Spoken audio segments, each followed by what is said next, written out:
জোটার অভাব তিলে তিলে পুড়ে খাচ্ছে পর্তুগিজদের। বিশ্বকাপ যতই ঘনিয়ে আসছে ততই জোটার অভাব টের পাচ্ছে তারা। আর তাই হঠাৎ করেই দেশটিতে বইছে ভার্চুয়াল ঝড়।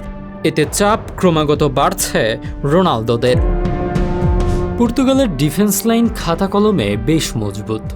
মিডফিল্ড তো বিশ্বের অন্যতম সেরা, যেখানে ম্যাথুস ফার্নান্দেজ বা পালিনহাদের মতো খেলোয়াড়দেরও জায়গা হয় না।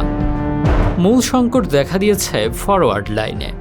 41 বছর বয়সী রোনালদোর আগের সেই ধার নেই।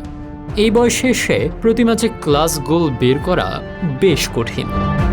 জোয়াও ফেলিক্স সৌদি আরবে যাই করুক, ইউরোপের বড় মঞ্চে বারবার ব্যর্থ। ট্রিনকাও ভালো খেলোয়াড়, কিন্তু তার মাঝে কোনো এক্স ফ্যাক্টর নেই। বার্নার্ডো সিলভার সেরা সময়েও প্রায় শেষের দিকে। রাফায়েল লিওর ওপর পুরোপুরি নির্ভর করা কঠিন। গনসালো রামোস পিএসজিতেই শুরুর একাদশে সুযোগ পান না। পেদ্রো নেটো পরিশ্রমী হলেও আউটপুট খুব কম।